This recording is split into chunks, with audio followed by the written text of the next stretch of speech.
Okay, welcome everyone to the coffee talk tonight.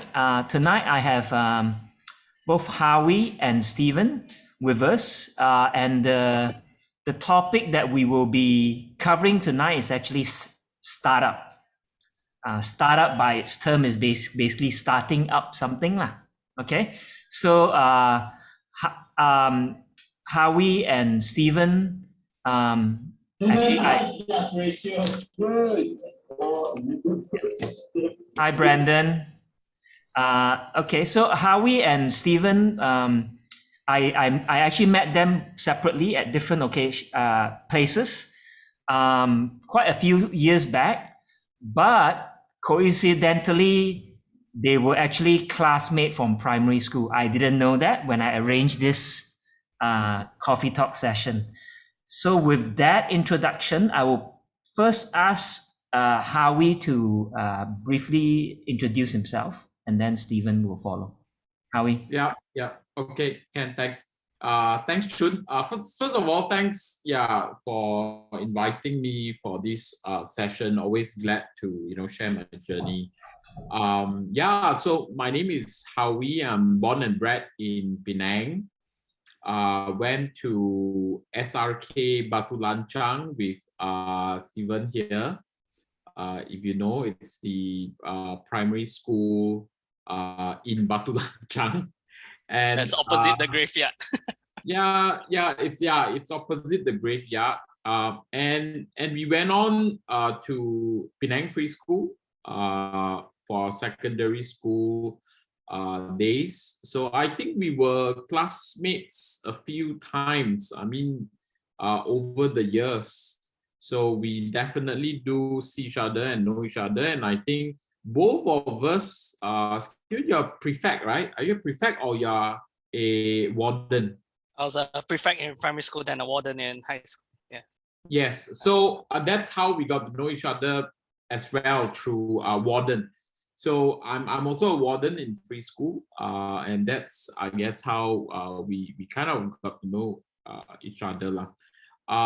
So that's me. I'm born and bred, but when it came to my tertiary education, I left for Singapore. So I was in Singapore for the last 18 years actually. First to pursue my diploma and then my degree, and I ended up working there. I built my career there, and I met my wife there as well. And in fact, I have two children whom are Singaporeans. They are also Malaysians. They hold a dual citizenship right now until they turn 18, and then they'll have to choose whether they want to become a Singapore citizen or a Malaysian citizen. Long story short, I made the decision to come back after being in Singapore for a while, around 5 years ago. I decided to come back, and the reason why I decided to come back is because I felt that I wanted to kind of have a different environment for my children to grow in. And it's also a matter of the heart. I love Penang. I wanted to be closer to my parents, and really thank God also for the opportunity. In Singapore, I had quite a fulfilling career in technology, and I was part of some notable startups in the region based in Singapore, and they ended up getting acquired by some larger companies, and that more or less also gave me the opportunity to come back to Penang to figure out what I wanted to do. So yeah, that's about it. I would, if any of you have any questions about more into what I do and my journey, feel free to ask me during the Q&A. Yeah, we'll get into that more later. Okay, yeah. Stephen, how about you? Just brief introduction. Yeah. Sure. Keep it brief as well. How you mentioned a little bit of background growing up. I moved about a little bit as well. I actually did my diploma in Penang first, actually, at Tunku Abdul Rahman College, and then I headed over to KL to actually finish my degree. I actually majored in computer science, focused on programming. But after that, I did an internship and kind of figured out, hey, this is not something I want to do on the daily.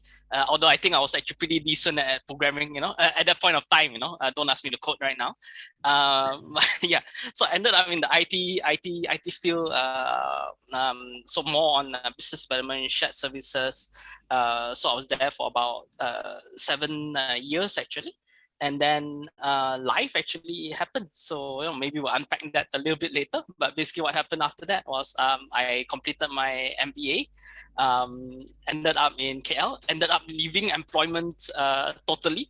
And actually first I formed a startup. And then after that I joined another startup, and not to mention as well, in between, I guess there was also a little bit of an entrepreneurial streak as well. Like during college, I set up like my own small IT company that we were setting up computers. I learned basically how to build computer rigs, and set it up for folks. And yeah, right now I'm in my 5th year actually of my startup life, and yeah, just excited to be having this session with you guys this evening. Thank you, Stephen. Let me.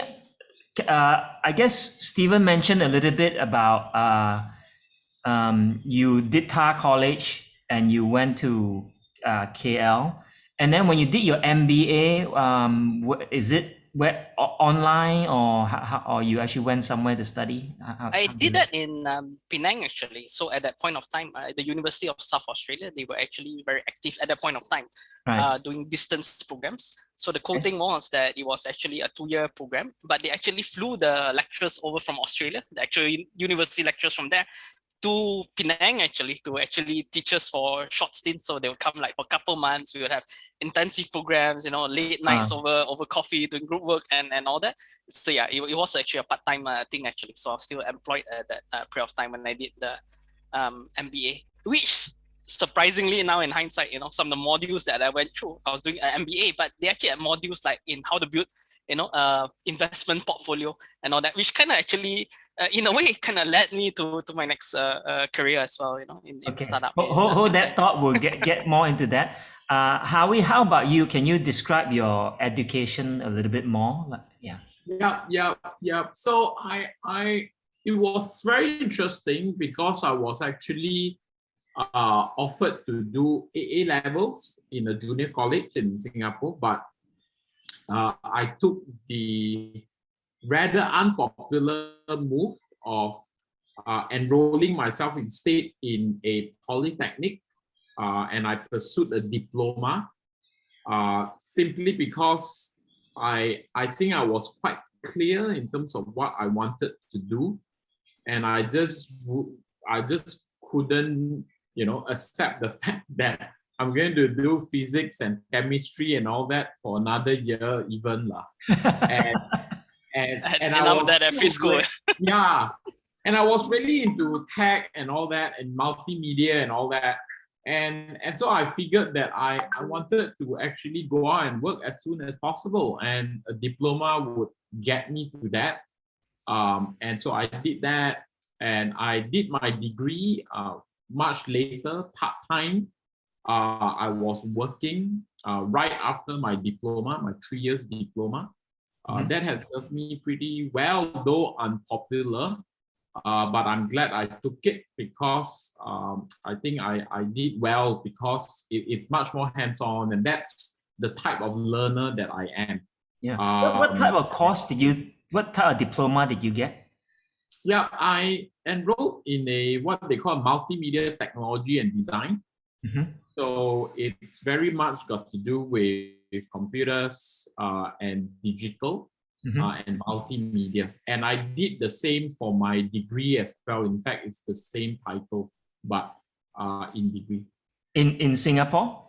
In The degree? Singapore, yes, both in Singapore. And the degree that you got is part-time when you're working, you took the degree? Yeah, so I took the degree part-time because again I've wanted to gain the experience by working. Yeah. Right. I did it part-time. Right. So did both of you immediately launch into a startup, or did you actually work for someone before you decide to do the startup? Maybe start with Howie, then we go with Stephen. Okay. Yeah, I the entrepreneurial bug only kind of really hit me after I was working for a good 3-4 years, I would say.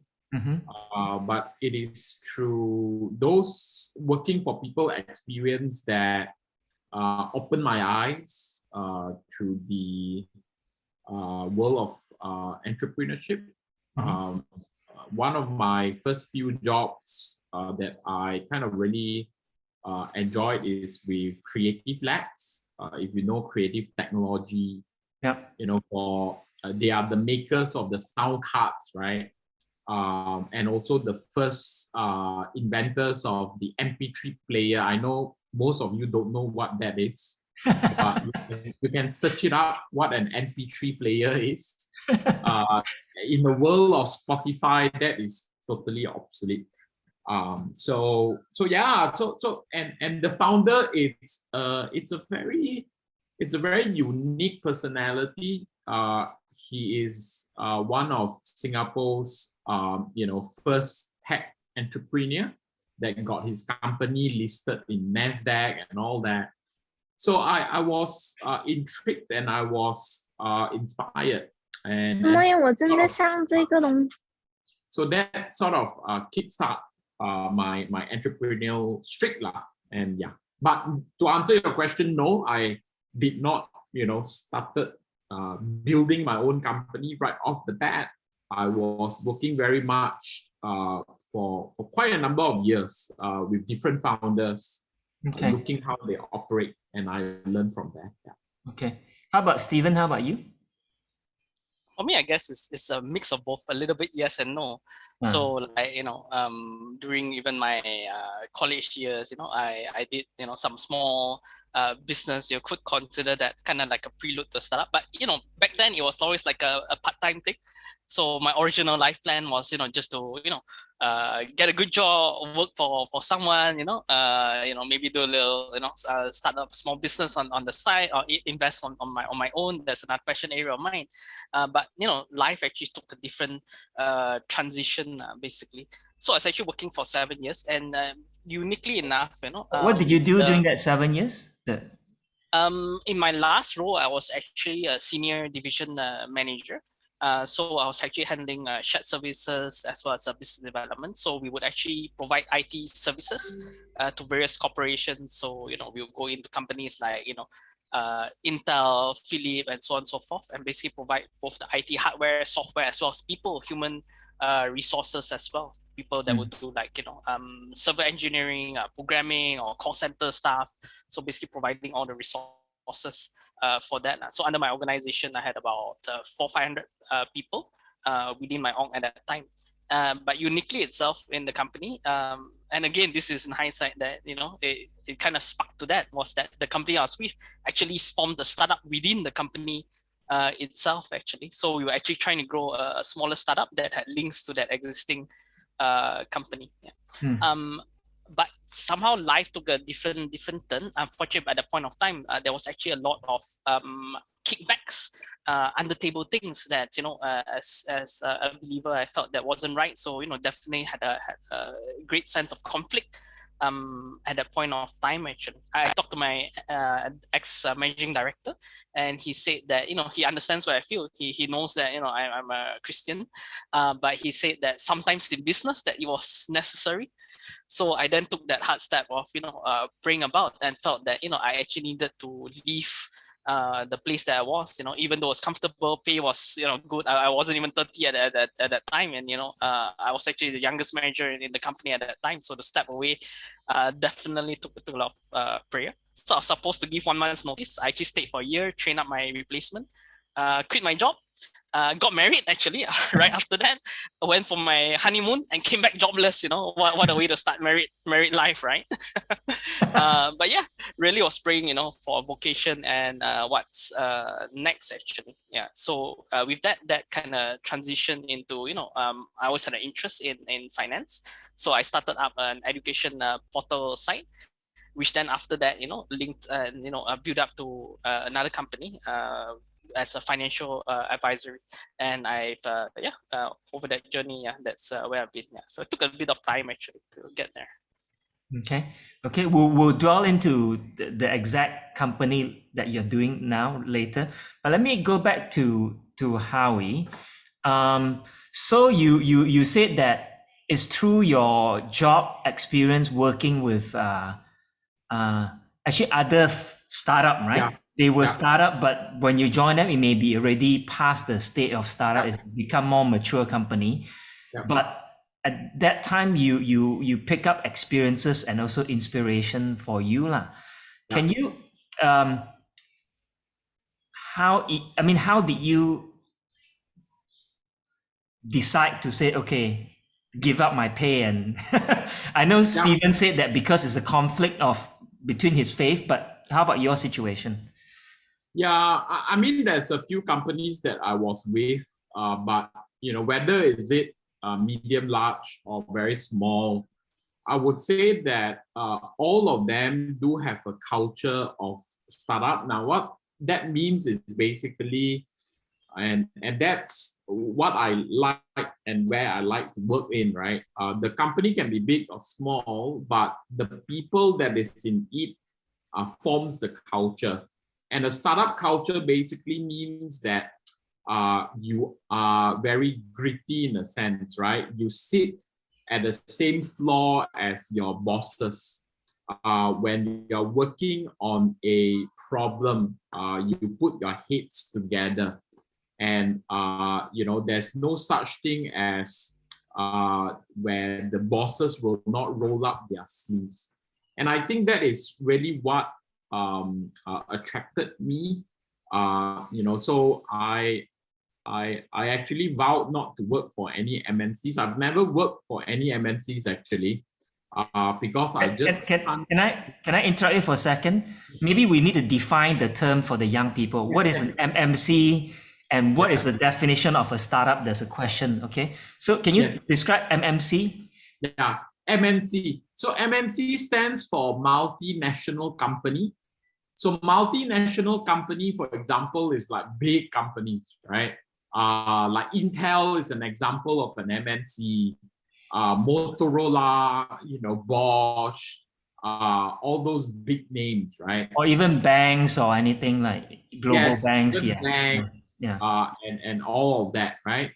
So those are what we call multinational companies, means that they are gigantic. Now, I have nothing against big companies and all that. In fact, they provide much employment to majority of the people. But again, you need to know, the type of person that you are. And for me, I just thrive being in an environment where, in terms of the culture, startup, right? It's basically solving problems that many people share, and that you are able to be as hands-on as possible during the very early stage of the company. For example, before Intel becomes big, they were once a startup, right? It's just maybe less than 10 people coming together to solve a pertinent problem. Alibaba, before they are so big today, if you look and search, right, Alibaba founding members, there were around 8 of them for a start, and they started in a small apartment. And Google started in the garage. Amazon started in the garage with 2 or 3 founders. So that's me. I like to be very much part of the very early stage of the company. So when the company grew to a certain size, then I would actually move to another startup, because the problems that you are solving. When the company is very small, it's very different. It's a lot of pioneering work. And I love pioneering work, meaning, you are the early commandos that will go in and fight the war, right? But once the war is won, you need, another type of person that comes in to stabilize things. So I like to be in the thick and thin of war, in a sense, and figuring out in a hands-on manner. So that's the difference between, a large corporation, a multinational corporation versus a small company, which we call a startup. So yeah. Okay. Guys, any question you have if we're using terms that you don't understand, please ask or type in the chat, okay? So thank you for that explanation of MMC and MNC and startup. Can we, I want to go back to Stephen for a second, because he just now touches on that he struggled with at a workplace. There's values at the workplace that does not jive with his faith, and he made the hard choice of moving on. Let me ask you, Stephen, a little bit. How scary was that experience for you? It wasn't like an immediate thing. It definitely took planning. I'm a planner by heart as well. So, and finance was an area of interest of mine. So I made sure that I had 12 months of backup funds already saved up before I exited. This was on top of the funds that I saved up for my honeymoon and wedding as well. Of course, in hindsight, 12 months probably isn't. 12 months is probably the minimum. If I could go back and turn back time, I would have probably saved up 2 years worth of expenses actually. Which if even today, if someone's looking to leave employment, having a good source of backup funds is important, because the last thing that you want to do is when you're venturing out, starting something new, that you're worried, oh, will you have enough food to eat, will you be able to pay your bills? So it definitely helps to have those backup funds set aside. So the scary part wasn't so much on leaving, because I knew and had prayed on and knew that it was time to actually move. What was scary was actually after that, I went for my honeymoon, came back, and then literally started my honeymoon period of not working. So really at the point of time was, okay, figuring out, okay, what's next? Because unlike conventional wisdom is, okay, find another job before you quit and all. But, I really left, without actually having another job, without knowing what was actually the next step to do. So definitely a lot of prayer. And even when felt that there was actually a calling and vocation to go to finances, I was still unsure, because I wanted to serve. So so the question in my mind was, is this where you want me to be, God? I'm going to be talking about finances, about money. Is that even biblical actually for me to be heading down this path? So the good thing was, I talked to my church leaders, more mature Christians as well, and they shared their experiences as well on how that God can use us, that our secular work and our serving God, it's not two separate things, not necessarily actually. So it can actually come together.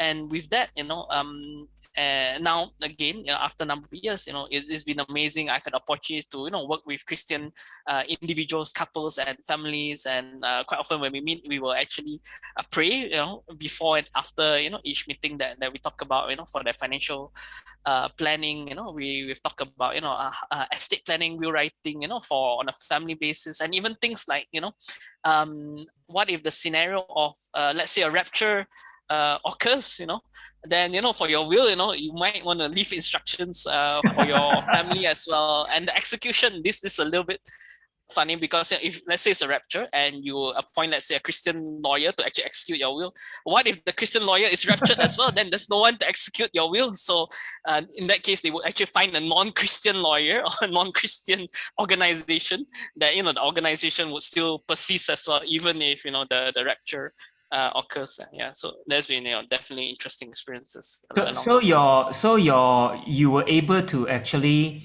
exercise your faith integrated into the because you start up the company, so you have a lot of control over Correct, yeah. how this company is going to operate versus your previous job where you're working for someone. And so happen, I mean, of course, a lot of us work at an organization and it may be fine. It may have no conflict in values, but so happen you work for one that does. By going out on your own, you can actually apply biblical principles and guide and to run your company, right? Correct. That's right. Yeah. So you definitely have that control. We just had our annual planning meeting for the year ahead just last week actually. So yeah, definitely have an opportunity to kind of steer, and even on individual basis. Let's say because I'm actually holding both a managerial role in the startup as well as I'm also on the ground actually still meeting clients and working on the financial planning on the individuals, couples, etc. So there have also been opportunities as well when opportune, I feel the spirit's prompting to actually share my faith journey as well to those who are non-believers as well. So that to me has been really rewarding. Right. Okay. Can you describe a little bit more about some of the services that you provide? Maybe more in a not too high level, so that the young people can understand. The current startup, the current company that you start up, you start up by yourself or with partners, or how Sure. does that work? Yeah. So there's actually two different companies. So there's one which is called My Personal Finances. It's online on mypf.my. It's we had over 1 million visitors on our site last year.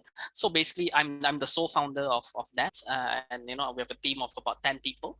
So what we do is that we produce content related to money and personal finance. We try to keep things simple as well. In fact, our tagline is simplifying personal finances. So it talks about how to save, how to invest. For those of you who into finances, you may have heard terms like FIRE, financial independence, retire early.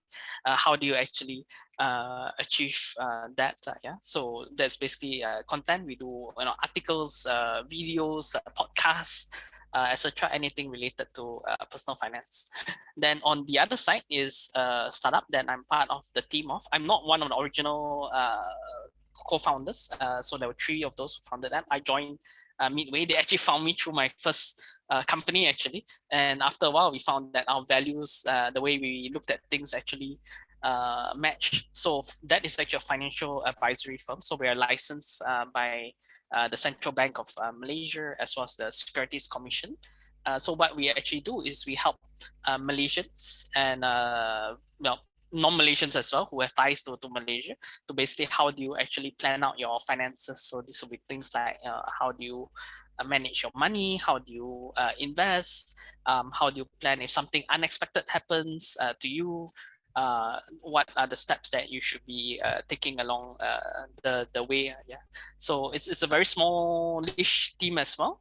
Right now there's about 20 plus financial planners, and we have a full-time staff of about 20 as well. Yeah. So right now we're at that startup phase, so like how you mentioned about that growth phase. So we're actually looking to grow actually in the next 5 years to get listed in the main board, the stock market in Malaysia, the Bursa Malaysia, and probably at that stage, looking at it, most likely all of the people who are right now running the company, the so-called startup folks, are all going to exit actually at that point of time. Yeah.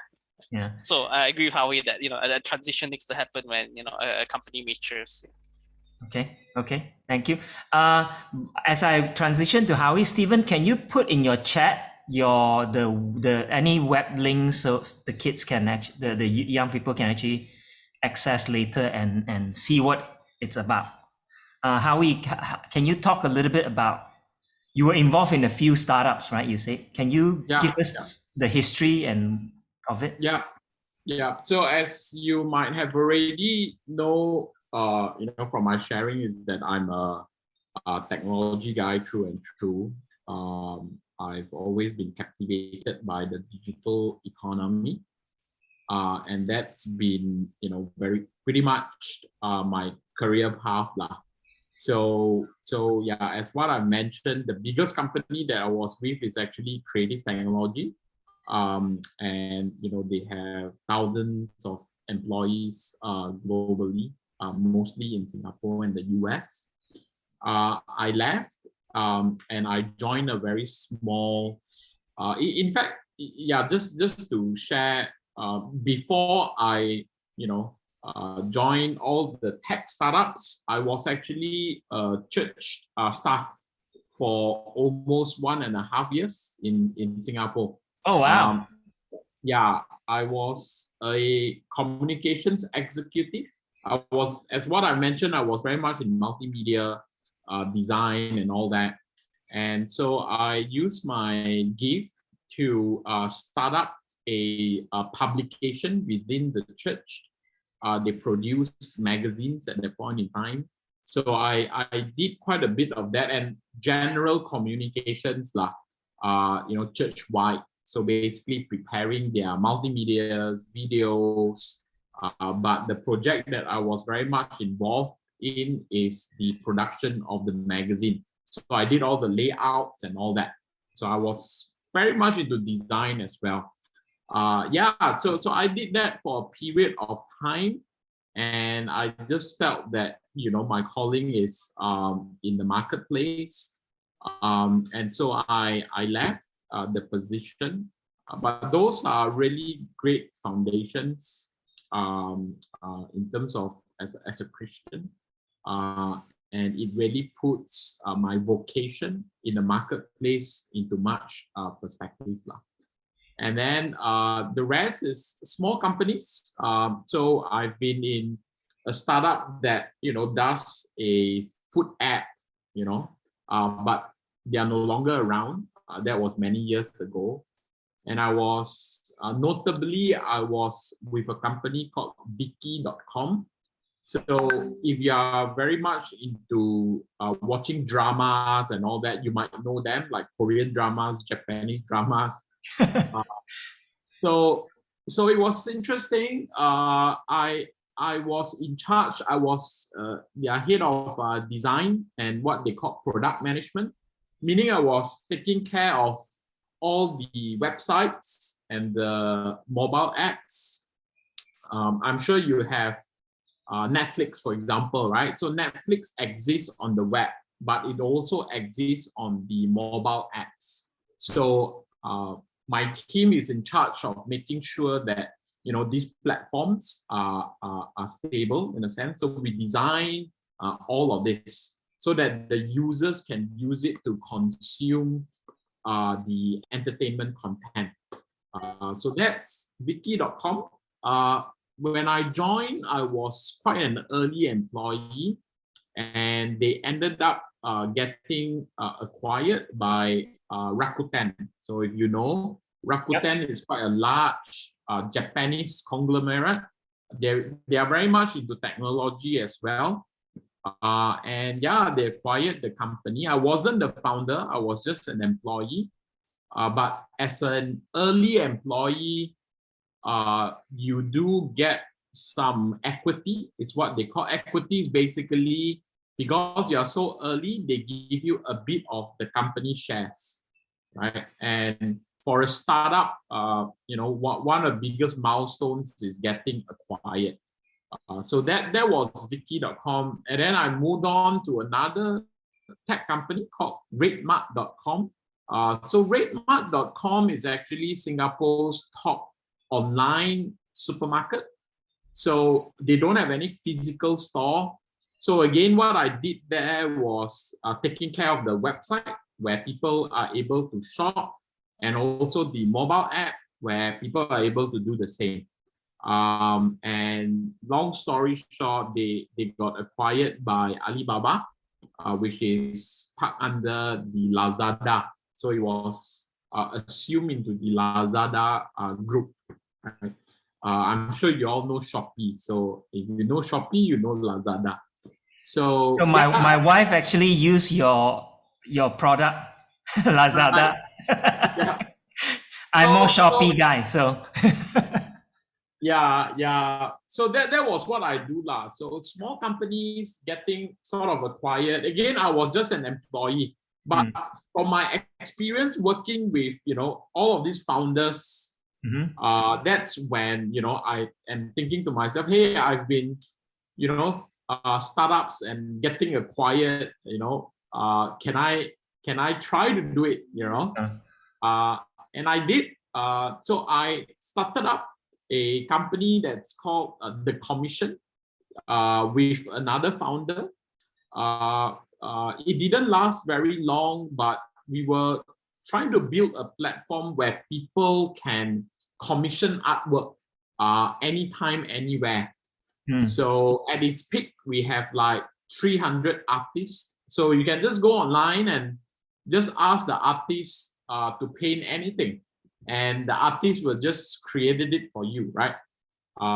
So that didn't quite last long, and then and I'm back in Penang, and right now I'm actually building a school that's called a Forward School. The problem that we are trying to solve really is the fact that we believe that the traditional education system it's ripe for a bit of a disruption.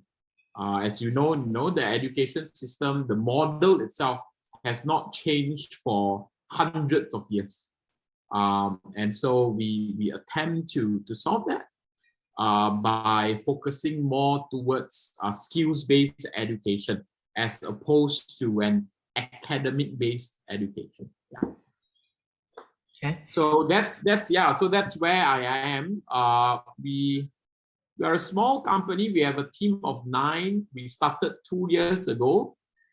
We have raised some funding. So when you're a startup, you need capital.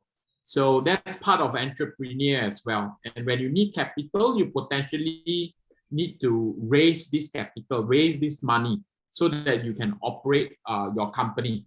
So I went around and raised some money from people and started this school. We are in Georgetown. And Howie, since I have you, is it possible for who can actually go to this school? Can the young people that's log on to this actually go to that school, or you need? So as you heard, my journey is more towards the skills based. That's why I enrolled myself in the diploma in Polytechnic.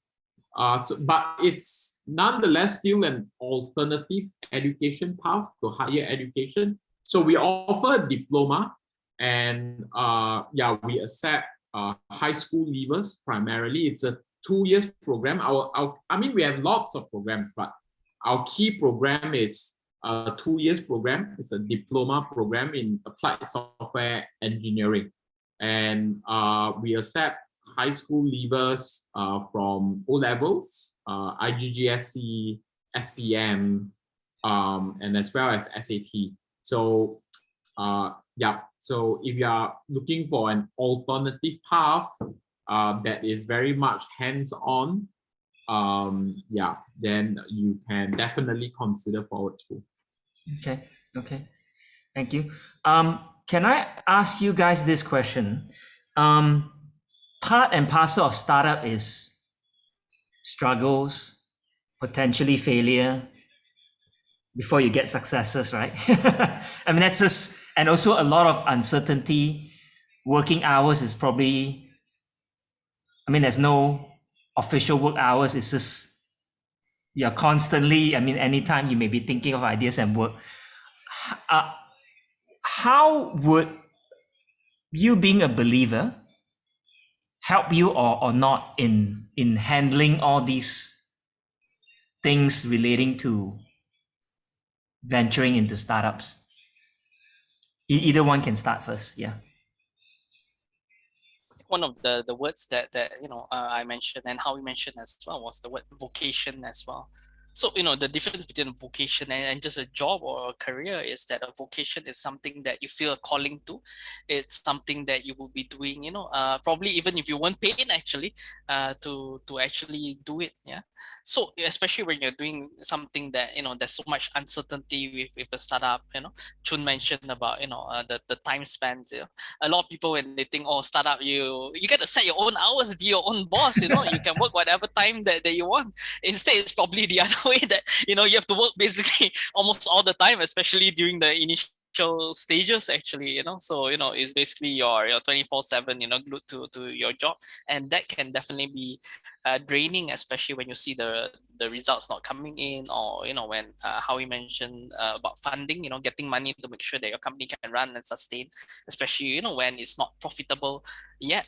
So you have actually only a short period of time for your business to continue operating, because you need to pay, right? If you have an office, you need to pay for that. If you have people working for you, you need to pay salary, and then you need to cover your own costs as well. So then you're always worried, how much time do I have to cover that? Or what is sometimes called as a runway actually. So let's say if a 2 months runway, that means you basically have enough to basically cover only the next 2 months of your business. Yeah, so that's always a lot of pressure there.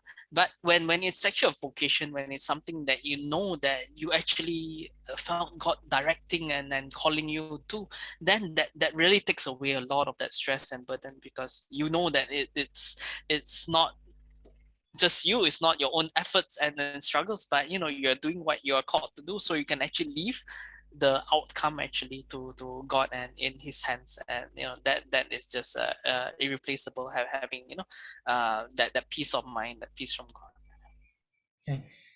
Howie, anything to add to that? Yeah, I totally agree, and the as a startup founder, it's tough at times.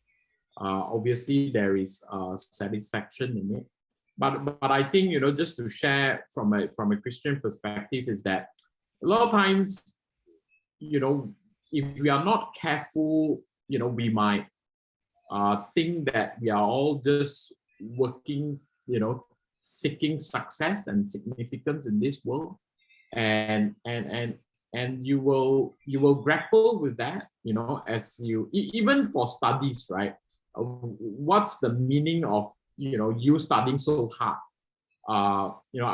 What's the meaning of seeking all these good grades, right? And in the future, as you're working, why are you seeking all this success and significance? And I was really grappling with that, and obviously as a startup founder, there's a fire in me that just wanting to do my best, but I used not to kind of really understand why, right? Why do you do your best as a Christian? And as a Christian, my faith kind of also informs me that my work in this fallen world, this sinful world, is futile. So you can be working very, very hard, but at the end of the day, you might still feel something is missing. You might get a lot of money, like people say, hey, wow, your startup got acquired, even I don't own the company, people think that I'm, wow, it's a great news, you should have enough, But at the end of the day, as a Christian, it's still futile, you will still feel without God, you will still feel emptiness in it. And if you read the Bible, it is in Genesis, and God says that indeed, all our work, we will have to work very hard for it. And it is by our sweat, our toil, that we will have to work in order so that we will have food to eat. But of course, we know that that wasn't how God intended it to be.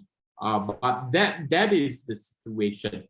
And there will be, even for me, there'll be times that because of this fallen nature, there'll be times that I just swing into laziness, or or swing to the other extreme where you just overwork yourself at the expense of your family and friends. But what really guided me throughout my entire journey is very much of, God reminding me of the good news and that He has sort of provided a solution, and He broke, the curse through Christ, who reconciled me to God, right?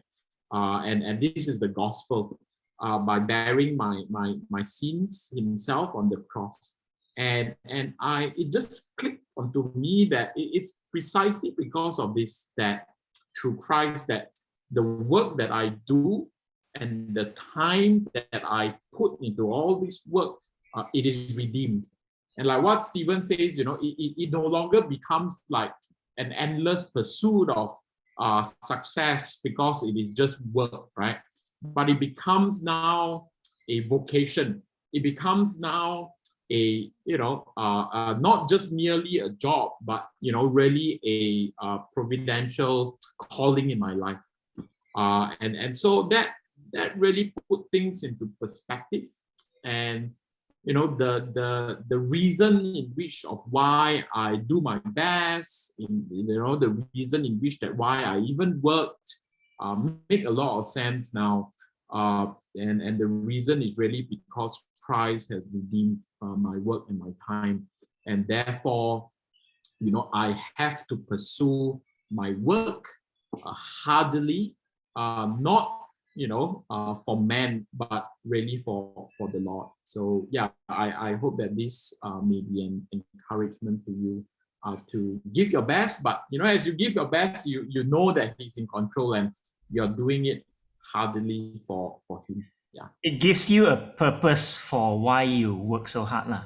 And also, I think as Stephen shared, it also take away the anxiety, the worry, because you trust God, because God called you into doing what you're doing now, and He calls you to go through the process, the motion of the hard toil, but you don't have to try to control the outcome, because He's you trust that He will provide the outcome, right? And I think that takes away a lot of the anxiety, worry, and fear with your startup, whether it's going to be successful or failure. If it's failed, it's okay with you. If it's success, you celebrate, right? I think that from that perspective, I think being a believer will actually help you navigate through your journey, I think, right? Yeah. We are almost at the end of our session. We have about 5-10 minutes. Guys, please type in the chat any question you have.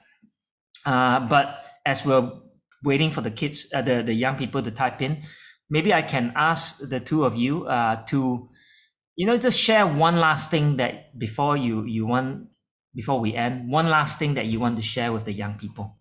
Yeah. Maybe you start with Stephen first, then we go with Howie. Yeah. Sure. So if there's one thing, it's to basically have your priorities straight, in whatever you're starting up, so you could view, your transition to further your studies, or whether if you don't further your studies and you go ahead and launch your own business, or even if you work for someone, actually, getting that priorities there is really, really important. So then, when it comes to, okay, there's so many different things, so many things that needs your attention, your time, what do you actually prioritize? Who do you actually prioritize? So I would say that, that has been, the most helpful is to have that list. And on my list, for just as an example, at the first priority is God, actually. So, everything else, if it's actually God and then His work, that comes as first priority. Second is actually family. Third is actually career. And after that is like health, and unfortunately only below that is things like friends and leisure and all that. But that has been really so helpful in determining where and what, because we all have limited resources, whether that's time or money or even health, really. So we need to actually focus on what's most important. And our time here on earth is basically just a short period of time, especially when you're considering to the eternity of God's kingdom. So to get your priorities straight. Thank you, Stephen. Howie? Yeah, it's hard to have just one thing, but Okay. probably two things. I would say that, yeah, as you grow as a student and soon into the workplace working, I think having the right initiative and sound judgment is very important.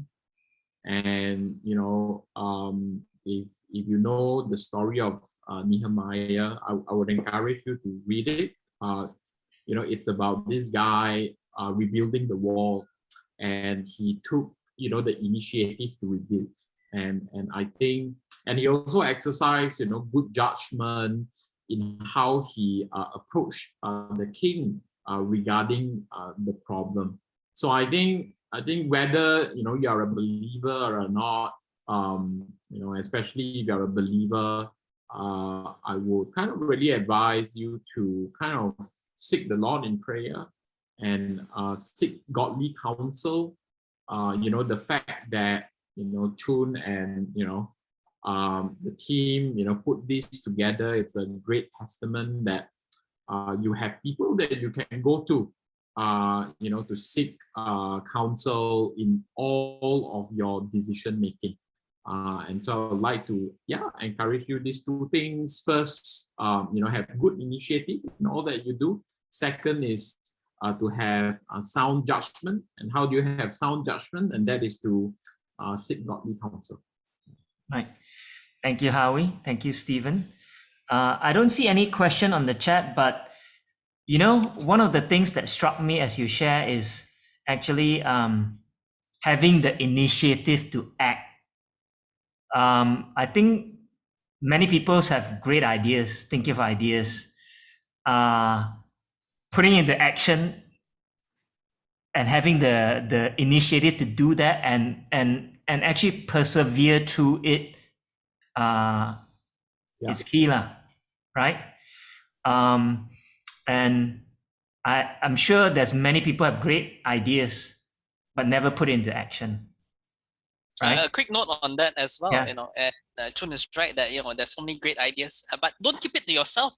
If you have a great idea, you're going to be the next Google, or the next startup of the future, the next Netflix, etc. Go ahead and share it with people, because don't be worried that someone's going to steal your idea, because that's not going to happen. It's not that easy of just an idea, but by actually sharing your idea, you can at least get feedback from other people whether the idea is viable, and basically help you to develop that idea that hopefully would lead you on the right path to launch your future startup. And I'll see you on the cover of Time magazine or something in the future. Okay. In the chat we have a question. Actually, Howie, thank you for saying don't be NATO, no action, talk only. But there's a question from Caleb. How common is it for a startup to fail, and if so, how do you deal with it? Anyone? In fact, more than 90% of startups fail actually. And of course, it really depends on your definition of startup as well, right? So my definition of startup is, you're founded, you created this company because you're really solving a problem that many people share. And this solution that you are, coming about has yet really proven. And you are in the midst of looking for this solution. And that to me, it's a startup. And more than 90% of all startups fail. They don't make it, beyond the third year. That's also a saying that if your startup can go past the third year, you're more or less pretty okay.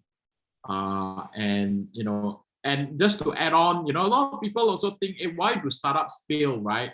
And a lot of people think that startups fail because the idea is not good, or the solution is not good, or they don't have the right team members. But one of the top reasons why startups fail is because there's no more cash in the bank, and so your team just disintegrates because you can't pay salaries. So capital is very important in any company building, startup building. Yeah. Okay. Another statistic is that about 50% of companies actually shut down or close. Yeah, this is including more established companies. Yeah.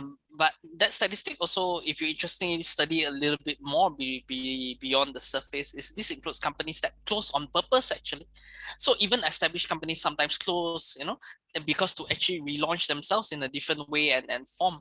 So even if your startup fails, or is heading towards failure, it's actually not the end. It's actually about picking yourself up, about reinventing yourself. Maybe as you were actually doing your startup, your original idea, you found out, hey, that didn't work. But along the way, you probably found certain things that, hey, there's actually a need for this. You're solving a problem with this. So that is actually where, you can actually look to pivot and move to actually. So don't be stuck in status quo. It's not like you have only one great idea your whole life. Actually, there's going to be other opportunities and other ways. So take the journey along the way and learn from it. So what Stephen you're saying is that failure is actually a process that you have to go through, and in the failure you may lead to a future success, because in that startup that you do, the overall thing failed, but certain part of it birth new ideas, right? Correct. Yeah, and you definitely learn from those experiences as well. So I shared, like some of the more bigger startups, but I had others along the way as well. And along the way, I learned, how to better find people to work with, how to actually manage cash flow, and there's a lot of failures. So when someone shares their success story, what you often don't see is all the failures and all the things that actually went to that before someone got where they are today. Okay. No rainbow without the rain. Good point. Okay, any more question? It's already 9. If you think of any question in the future, you can contact me. If you say you want to connect with Howie or Stephen, you can reach me and I can set you up. In fact, if you Stephen is harder, like he's in KL, but you can go to his website and all those. But Howie, his company here is Penang. If anyone you interested to just pop in and see what is like, I'm sure he's happy to entertain you. Okay, so we will close this session. First, thank you, Howie and Stephen, for spending the time with us tonight. I learned a lot. I'm sure Uncle Suhin and Auntie Rina learns a lot too, and Auntie Janice, and I'm sure the young people also. So on behalf of the young people and Fettes Park, to thank both of you for choosing to invest your time with us. And praise God, and thanks for having us. Yeah. Glad to do so. Yeah, and I'm going to stop recording, and now